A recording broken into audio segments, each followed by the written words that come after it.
galera, tudo bem? Vamos fazer um vídeo hoje de resolução de exercícios, tá bom? O vídeo sem a minha imagem, tá? Preguicinha de usar a câmera, mas é melhor que a gente fique aí só com a tela dos exercícios mesmo, então vocês vão ouvir só minha voz hoje, tá bom? Tem alguns exercícios em classe que a gente precisa fazer, né? Então vamos lá. A gente começa na aula 44, aula sobre Segunda Revolução Industrial, tá? Para quem estiver acompanhando com a apostila, página 370, tá bom? Vamos lá. Então, exercício da VUNESP. Vamos para o texto. A Exposição Internacional de Eletricidade. Então, já grifa aqui, tá? Exposição Internacional de Eletricidade, saber mais ou menos o tema, foi aberta ao público no Palácio da Indústria, em Paris, em agosto de 1881. Dica, galera, eu sempre falo pra vocês que vocês não tem que decorar a data, né? Então vocês não tem que ficar decorando a data das coisas, mas é importante que vocês consigam pegar um contexto. Então a gente está falando de 1881, a gente está aqui observando, portanto, final do século XIX, e ele está falando de eletricidade, falando de indústria, final do século XIX, portanto, estamos falando de Segunda Revolução Industrial. Fala, pô, professor, mas tá escrito lá no começo, né? Segunda Revolução Industrial, eu sei, mas na hora da sua prova não estará, né? Então, no dia do seu vestibular ou qualquer coisa do tipo, não estará. Então, é bom que a gente crie esse hábito, né? Vamos lá. A maior parte dos aparelhos expostos resultou de descobertas moderníssimas. O bonde que transportam os visitantes, as máquinas eletromagnéticas e o dínamo elétrico em funcionamento, os focos luminosos brilhando, os telefones que nos permitem ouvir à distância representações de ópera, tudo isso é tão novo que nem sequer seu nome era conhecido 5 anos atrás. Tá? Então estamos olhando aí basicamente algumas transformações que vieram com a Segunda Revolução Industrial. Então, as inovações mencionadas, vamos lá. Letra A. Resultaram dos investimentos em tecnologia e da criação dos cursos técnicos nas universidades europeias e norte-americanas.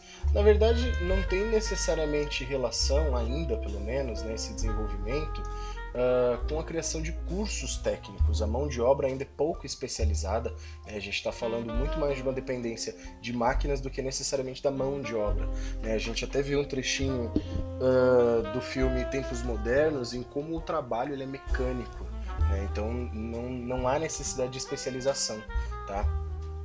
Então essa aqui está errada. Foram consequências da Segunda Revolução Industrial? Foram, a gente falou isso, né? Que explorou novas fontes de energia e novos processos produtivos? Correto, né?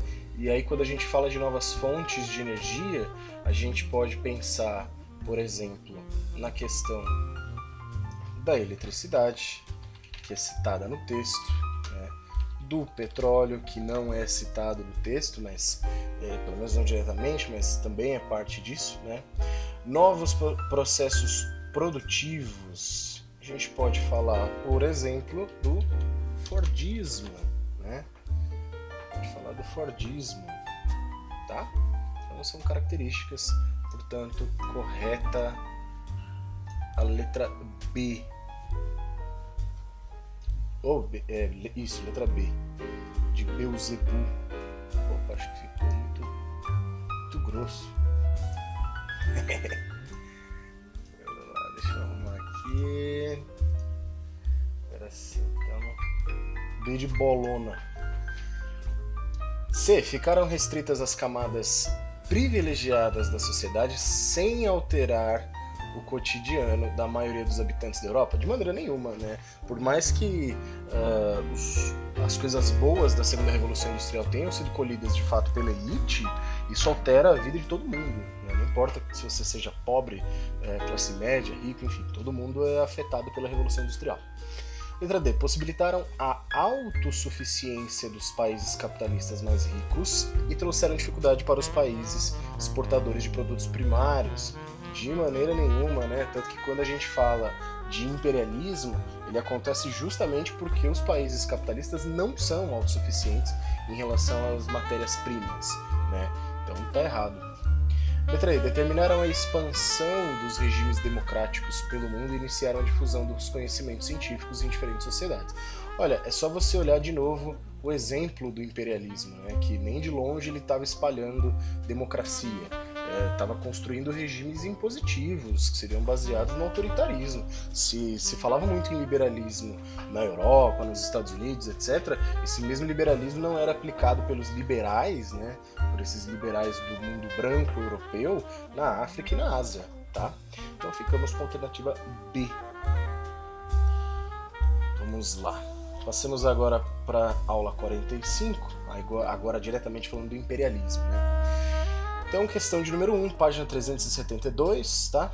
Leia o texto a seguir para responder as questões. Conta-se que, em fins do século XIX, num remoto país do Oriente, a viagem da capital à fronteira levava nada menos que 30 dias, e ainda por cima a lombo de camelo. E sucedeu que um engenheiro britânico ali residente, em nome do progresso, resolveu remediar a coisa. Então é só grifar aqui, né? Ele está falando de tempo, tá? Enfim, concluiu ele após uma audiência com o respectivo chá, a liderança político-religiosa, tá? Ou coisa que o valha, construindo-se a estrada de ferro de que o país tanto necessita, a viagem até a fronteira poderá ser feita em um só dia. Então ele está mostrando para a gente a redução de tempo que a Revolução Industrial traz. Mas objetou o velho monarca, que o ouvira com uma paciência verdadeiramente oriental. O que é que a gente vai fazer dos 29 dias que sobram? Então, é claro que a gente está vendo duas visões completamente opostas em relação ao tempo. É importante até anotar isso, tá? Visões opostas em relação ao tempo. Isso é um impacto cultural, um choque cultural. São visões diferentes a respeito de uma mesma coisa, né? De culturas diferentes. Então, letra A. De que forma a posição do engenheiro pode ser relacionada aos valores do imperialismo? O engenheiro está tentando expandir ali a noção de civilidade europeia, a noção de civilidade industrial, né? Que é a imposição das máquinas, da tecnologia, da indústria, tá? Então, a gente pode dizer que o engenheiro impõe a lógica industrial de máximo aproveitamento de tempo e também de expansão de uma noção de civilização, ou melhor, de civilidade europeia. Certo? E letra B, como a frase do velho monarca, o que é que a gente vai fazer dos 29 dias que sobram, se contrapõe aos valores associados à Revolução Industrial. Essa frase, né, do velho monarca, ela mostra uma visão totalmente diferente em relação ao tempo, né? O monarca não tem ainda uma visão que a sociedade europeia industrial teria, de que é necessário encurtar o tempo, né, diminuir o tempo, ou aproveitar ao máximo o tempo, numa lógica fabril, tá? Então isso é importante, mostra um choque de valores, um choque cultural. Calma aí. Deixa eu excluir isso aqui. Vamos lá. A visão do velho monarca representa um choque de valores,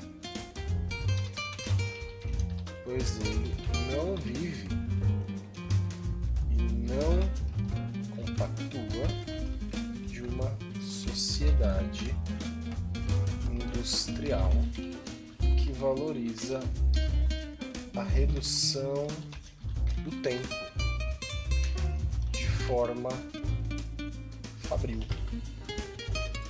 Tudo bem? Então é isso, né? Então, a boa análise do texto que a gente fez já permitiu que a gente respondesse muita tranquilidade as duas perguntas. Então essa é a dica que eu sempre dou para vocês. Sempre grifem, sempre façam observações nos textos de vocês antes de você ir para as perguntas, tá? Então vamos lá.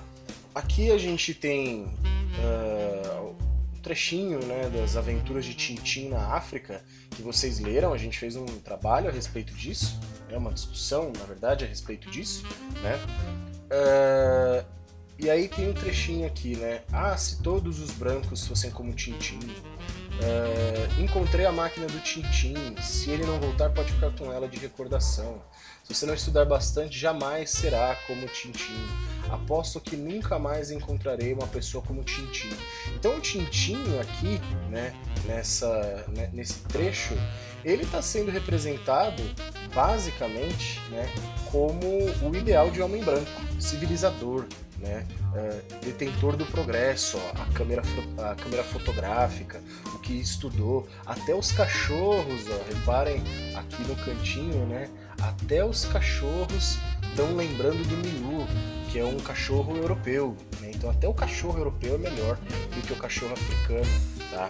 Tem um culto agora ao Tintin e ao Milu aqui, né? Então assim, tem toda uma lógica na construção do Tintin de se enaltecer o homem branco europeu. Vocês leram os quadrinhos, vocês sabem disso, vocês sabem inclusive em homens brancos europeus que são ruins, mas o Tintin é a demonstração do bom europeu, do bom homem branco, tá? Na década de 1930 foi publicada a primeira edição da história em quadrinhos, em que o personagem Tintin, um jovem repórter belga, faz uma expedição ao Congo, né? Então, Tintin no Congo, ali na África, colônia do seu país na época, importante ressaltar essa informação. Com base nas imagens e nos diálogos apresentados, nota-se que Tintin simbolizava as práticas de colonização europeia na África associadas à política de, letra A, integração étnica. Não é integração, né? O imperialismo, essa fase de colonização na África, ela não é integradora, né? Ela é civilizadora, o que aparece pra gente justamente na letra B, ação civilizadora. Então os europeus, eles vão para a África para civilizar esses povos atrasados, ou teoricamente atrasados, né, segundo os imperialistas. Eles vão lá para educar, para corrigir, né? Eles têm um dever moral de fazer isso, já que eles são tão avançados assim. É o famoso fardo do homem branco, tá? Então, não é uma cooperação militar, porque eles não vão lá ajudar militarmente esses povos, nem proteger o meio ambiente, né, já que eles vão explorar os recursos naturais dessas regiões, tá bom? Então ficamos com a letra B de blackface, né, que é muito parecido com o que está sendo feito em relação a essas pessoas negras, né, esses africanos, que são demonstrados de maneira caricatural, né? É muito parecido com o blackface, que a gente já falou também na aula dos Estados Unidos, né, na aula sobre Estados Unidos. Então, muito louco, esse aqui ficou bosta. Vou apagar. Muito bem, então é isso, tá? Vamos para a aula 46, continua essa discussão a respeito de imperialismo, né? Vamos lá. Então, questão da página 375, a gente tem um mapa da África. O mapa a seguir representa a África em 1914, então ali na iminência da Primeira Guerra Mundial, porque a partir da Primeira Guerra Mundial essa organização territorial na África ela passaria por algumas transformações, tá? Vamos lá. No final do século XIX, na Conferência de Berlim, onde ocorre a partilha da África, né, os europeus definiram a partilha da África entre as potências europeias, conforme mostra o mapa, este mapa ao nosso ladinho. De acordo com esse mapa e sua relação com a história do continente africano nos séculos 20 e 21, olha que importante, ele traz então ele traz a história da África recente também, ele quer que a gente relacione com a África ali no século XIX. É correto afirmar, letra A A divisão política imposta à África pelos países europeus no período do imperialismo foi completamente desfeita pelos movimentos de independência e pelas consequentes guerras civis que tomaram o continente no século XX. Errado, né? Errado. Completamente não. Tanto que a gente pode reparar que vários territórios, várias divisões que nós temos... Nossa, tá passando um helicóptero aqui, um avião, sei lá, dando um barulhinho. Várias divisões territoriais que nós temos até hoje na África, elas respeitam em grande parte a divisão feita pelos europeus no século XIX, então isso ainda tem algum tipo de impacto, tá?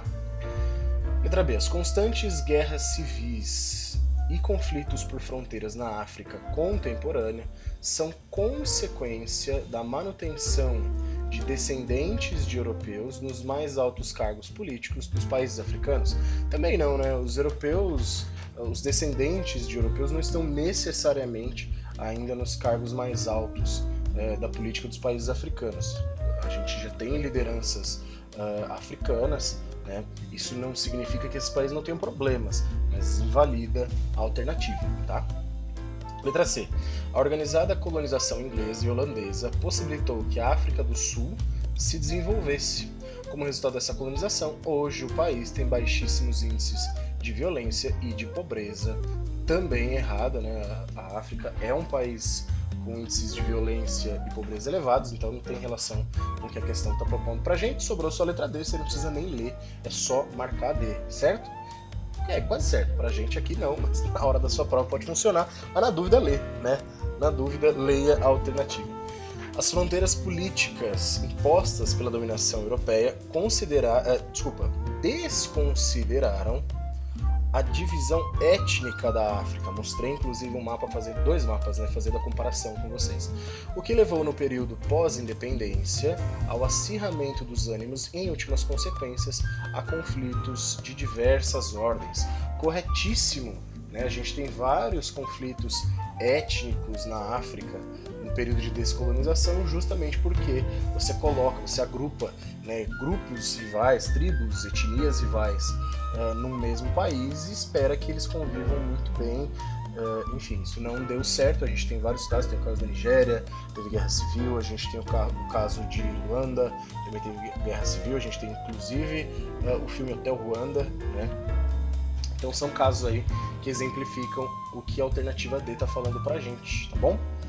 Então questão de número 1, letra D, de divisão étnica da África.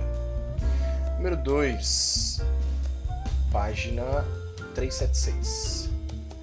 A caricatura a seguir representa de forma satírica a expansão imperialista na Ásia por parte, entre outros, da Grã-Bretanha, o Leão, deixa eu mudar um negocinho aqui, da Grã-Bretanha, né, que é o Leão, vamos circular aqui, ó. Da França, que é o Galo, aqui. A Alemanha, Águia Imperial Germânica. Faltou falar do urso, ele não falou, mas eu tô falando. Do urso, que é o Império Russo. E tem aqui até o Tio Sam, né?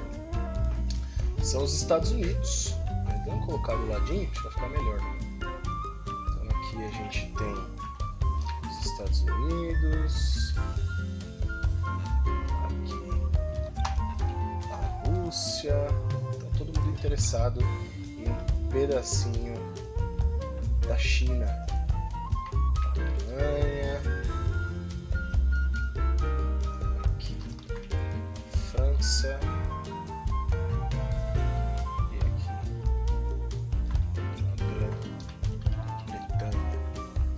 Certo? Então a gente tem esses países representados, tá? Se referindo aqui, vamos marcar a China. Deixa eu ver se tem uma seta. Vai ficar feio esse aqui. A gente tem a China.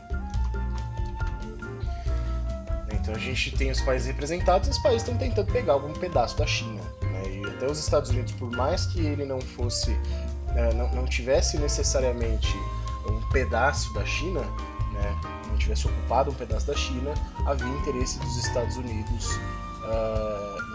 em abertura dos portos chineses, acesso livre ao mercado asiático, enfim, então os Estados Unidos estão envolvidos também, tá?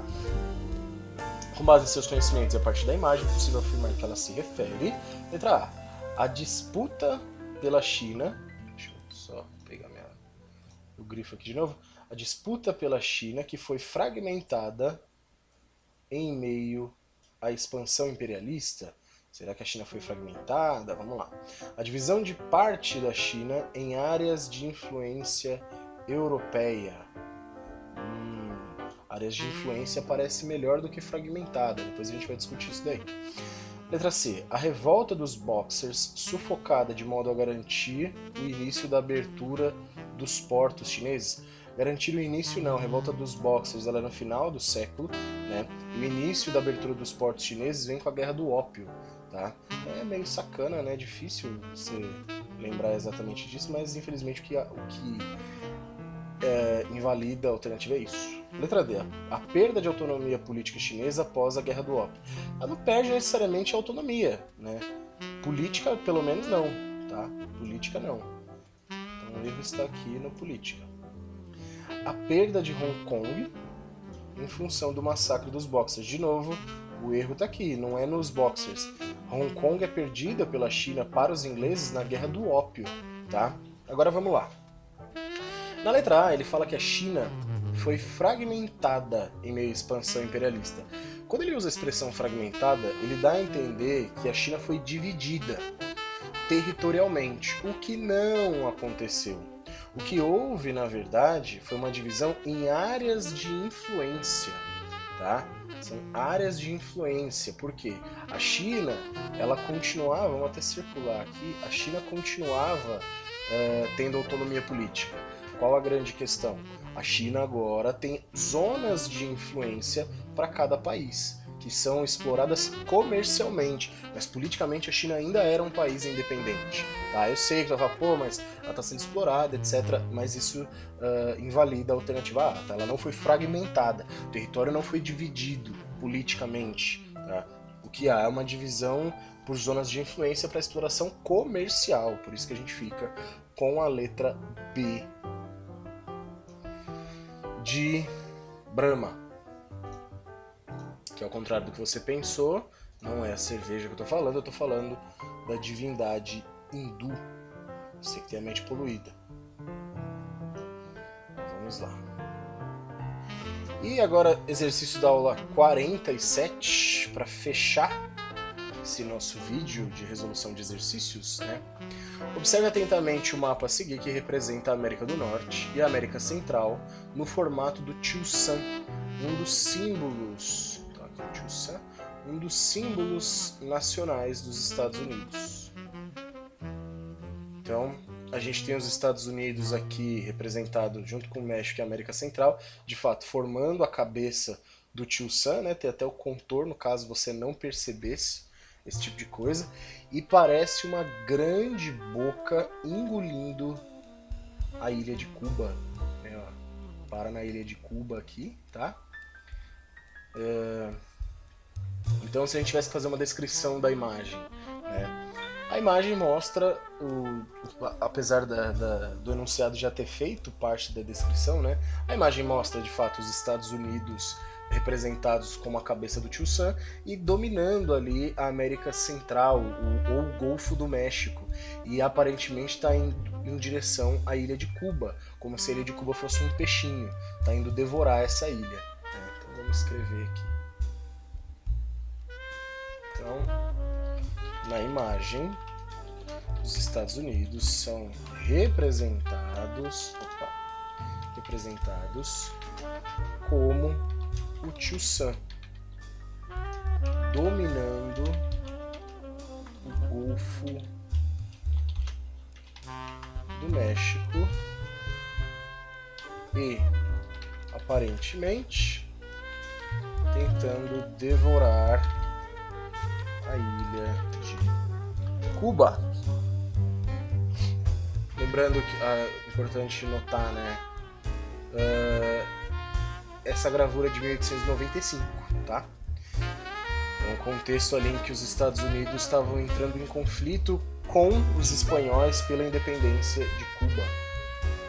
É história para outro dia.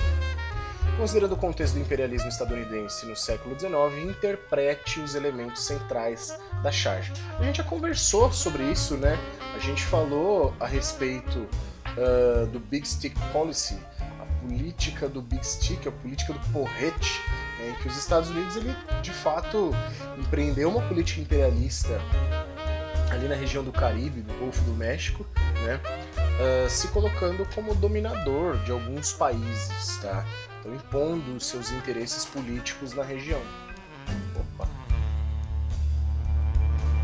Deixa eu apagar isso aqui. Muito bem. Então, a charge representa a política externa dos Estados Unidos, conhecida como Big Stick Policy, ou a política do porrete, que impunha os interesses político-econômicos dos Estados Unidos na região do Caribe, América Central, certo? Então é isso, tá? Bom, espero que esse vídeo tenha ajudado, né? Espero que esses exercícios tenham ajudado vocês a compreender melhor alguns aspectos do imperialismo, especialmente, tá bom? E se tiverem mais dúvidas, por favor, tragam essas dúvidas para mim nas nossas aulas, na nossa próxima aula, beleza? Então é isso, gente. Obrigado pela atenção de vocês, obrigado pela companhia e até a próxima. Falou!